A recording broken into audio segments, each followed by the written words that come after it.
Welcome to another edition of Easy Math with Sir Toto. Today, we will be having again 5 items sa ating General Education Mathematics.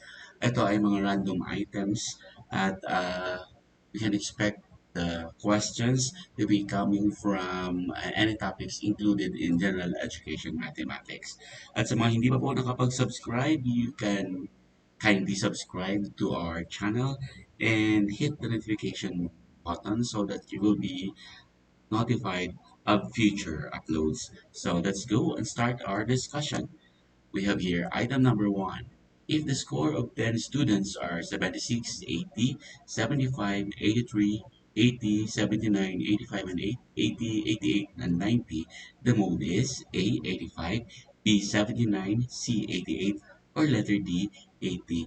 This is a problem of central tendency. Ang hinahanap dito sa atin ay ang mode. So, ang hinahanap ng dito ay ang mode. So, here, So, before we start solving for the mode, let's first understand itong mga measure ng central tendency. Ito ang mean. This is the sum of numbers divided by the total numbers. Ang common term nito is average, or this is also known as the average. So, say for example, ito may given ka dito na 7, 3, 4176. Ang gagawin mo dito to find the mean is just you add all the numbers, the items. Here you have 7 plus 3 plus 4 plus 1 plus 7 plus 6. Tapos bilangin mo kung ilan sila. 1, 2, 3, 4, 5, 6. And you divide all of them by 6. And this will be equal to 28 over 6. So the mean is equal to 4.66. Ang media naman ay, say for example, the same numbers na binigay sa'yo, i-arrange mo lang ang mga numbers into ascending or descending order. Pagkatapos, hanapin mo yung middle value. So, say for example, ito, ang mga numbers na to, in-arrange natin dito na 1, 3, 4, 5, 4, 6, 7, and 7. So, this is in ascending order. Ang hahanap, at tapos hanapin mo yung middle term.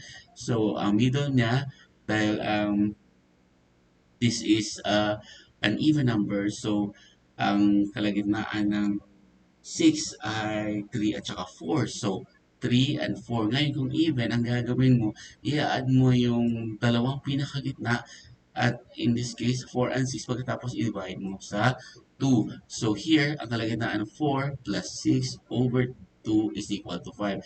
Pero kung add naman siya, say for example, wala ang isang 7 na to. So, meron kang limang numbers. So, 1, 2, 3, 4, 5. Ang kalagitnaan ng 5 ay 3. So, kung add ito, 4 ang median. So, sana po nakuha.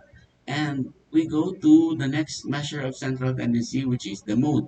Ang mode naman dito ay ito yung number or yung value na most frequently appearing.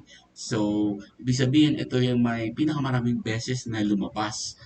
Okay, so dito, parehas pa rin ang mga numbers. So, tingnan natin kung dito kung alin yung pinakamaraming beses na lumabas at ang 7 ay dalawang beses na lumabas. Kaya, ito ay mode dito. At ang range naman, hindi ito measure ng central tendency. Um, pero palagi itong lumalabas din sa licensure examination. Pag pinahanap ka ng range, say for example, sa same given na numbers, ang gagawin mo lang ay ang pinakamalaking value minus yung pinakamaliit na value. So dito, 7 ang pinakamalaking value natin. 7. So minus ng pinakamaliit na 1. So 7 minus 1 is equal to 6. Pero dapat din natin tandaan na uh, so let's answer this first. Ang mode natin dito ay ang frequently appearing. So, bilangin natin ang 80. Ilang beses siya lumabas? 1, 2, 3. So, tatlong beses siya lumabas, kaya 80 ang mode dito. Tandaan, ang mode ay ang value na most frequently appearing. So, wala namang 3 times na lumabas dito, maliban sa 80. Pero dapat natin tandaan na meron tayong uri ng mga modes. Kapag unimodal, ibig sabihin isa lang ang mode. So, walang katay ang most frequently appearing number. Kapag bimodal naman, dalawa ang modes. Halimbawa, dito sa given natin sa problem, kapag merong number dito, say for example 76, tatlong beses ding lumabas ang 76. So this is bimodal kasi tatlong beses na lumabas ang 80, tatlong beses din lumabas ang 76. So this is bimodal. At kung trimodal naman, tatlong modes ang parehas na kung ilang beses lumabas. At ang multimodal, ibig sabihin nito ay may more than one mode. So bimodal and trimodal is considered to be multimodal. So I hope na malinaw po sa atin ang measures ng central tendency na mean, median, tsaka mode. Pati na rin po ang range, sana malinaw po sa atin. So let's go to item number 2. Ang item number 2, find the median of the following numbers: 8, 5, 7, 5, 9, 9, 1, 8, and 10. Is it A, 5, B, 7, C, 8, or D, 9? Again, tandaan po natin na ang median, ito yung middle value when the values are arranged from either ascending or descending order. So, i-rearrange po na natin. If n is odd, ito yung pinakagitna. At sabi natin na pinakagitna.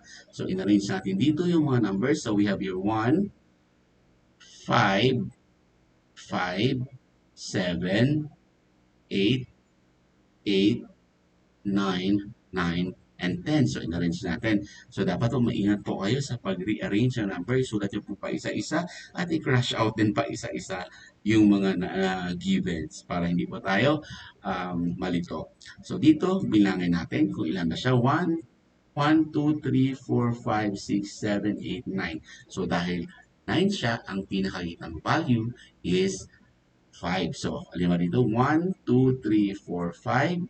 So, 5 ang pinakagitnang value. So, meaning, ang tamang sagot dito ay 8, which is letter C. Okay? Diba, letter C po siya ang tamang sagot. Pero kapag even naman ang ang n, again, tulad ng kanina, yung dalawang pinakagitna po, say for example, dito, nagdagdag po tayo ng numbers. So, imbis na 9 kanina, naging 10 ito dahil nagdagdag tayo ng 3. Ito, 3 ang dinagdag natin. So, 1, 2, 3, 4, 5, 6, 7, 8, 9, 10. That makes the values even. Dahil ang 10 ay even. So, ano ang sabi natin? Ang dalawang pinakagitna, i-add natin tsaka i-divide by 2. So, anong pinakagitna na values? Ang pinakagitna ng 10 ay 5 tsaka 6. So, 1, 2, 3, 4, 5, 6. So, ayan. 7 tsaka 8.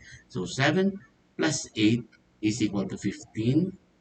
15 over 2. Ang median natin ay 7.5.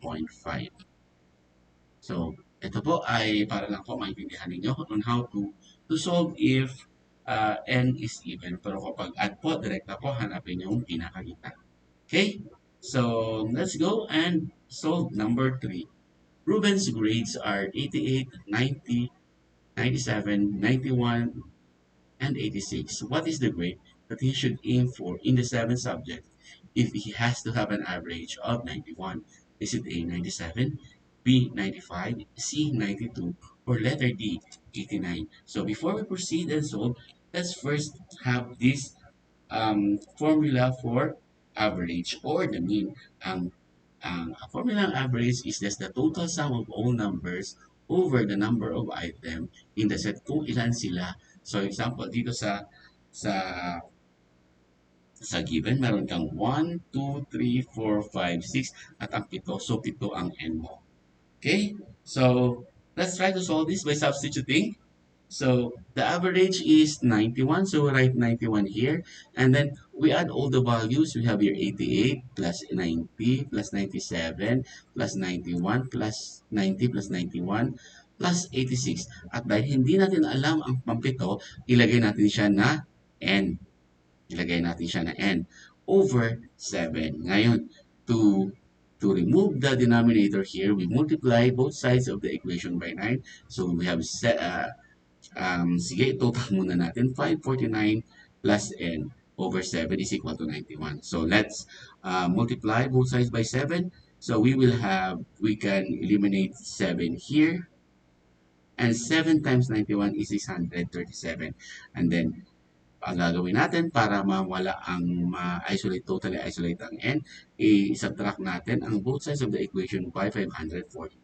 So here, makakancel natin ang 542 and 637 minus 542 is equal to 95. So ito, yung pangpitong grade dapat ni Ruben sa isa kanyang sa ang grade ni Ruben sa kanyang pampitong subject para magkaroon siya ng average na 91. Okay? So, let's have item number 4. A meter stick was cut into two pieces at the 64 centimeter mark.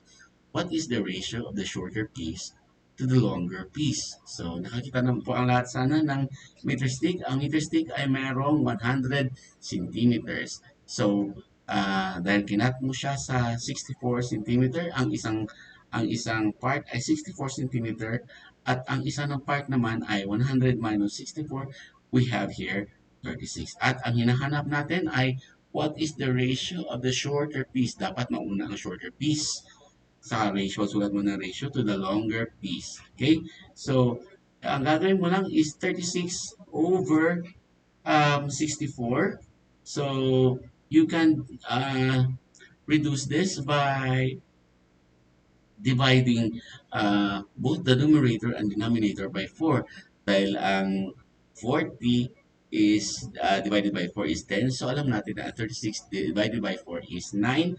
At ang 64 naman, if divided by 4, alam natin ang 40 ay 10 again. At ang 24 ay 6. So, we have here 9 over 16. Okay? So, ganun po ang pagsulat. Kailangan mauna rin po kung ano ang hinahanap. The ratio of the shorter to the longer piece. So, ito yung shorter, ito yung long. Para hindi po kayo magkamali. So, our answer for this question is letter A. And lastly, we have the fifth item here. If a certain job can be finished by 18 workers in 26 days, how many workers are needed to finish the job in 12 days? Is it A, 24, B, 30, C, 39, or letter D, 45? Meron tayong iba't ibang uri ng proportion. We have direct proportion, when one quantity increases, the other quantity increases at the same rate, and vice versa. Okay? Dito po, ma-apply natin, the product of the means is equal to the product of the extremes. Dito, say for example, you have here A is to B is equal to C is to D. So dito, the product of the means, itong nasa gitna, BC is equal to AD. Okay, ganyan po. Sa inverse proportion po, ah, dito ay hindi mo po magagamit ang the product of the means is equal to the product of the extreme. Mali po ang magiging sagot mo kapag ginamit po yun. At lastly, we have here partly proportion. A whole is divided into parts that is proportional to the given ratio. Okay. Dito, kapatandaan po natin na kapag word problems ang ating sinusolve, ito po ay inverse proportion. Hindi po natin magagamit dito. Ang the product of the means is equal to the product of the extremes, hindi po. So here, we have here the 18 workers, and then we have here 26 days. So isulat natin, 18 is to 26. Then ang hinahanap ng nauna mo na isulat ay workers. So dapat ganung order mo rin siya isusulat sa other side of the equation. So, hindi mo alam kung ilang workers dahil yun ang hinahanap natin, how many workers. So, we represent it as X. Pagkatapos, ang number of days is 12. So, X is to 12. So, ang gagawin mo kapag inverse proportion is i-multiply mo yung value sa the same side of the equation. So, we have here 18 times 26 is equal to 12 times x. Ngayon, 18 times 26 is 468 is equal to 12x. And then to totally isolate x, we divide both sides of the equation by 12. And dito makakancel mo na dito ang 12 and 12. What will be left on the right side of the equation is x. So, ang x natin dito is 468 over 12 is 39.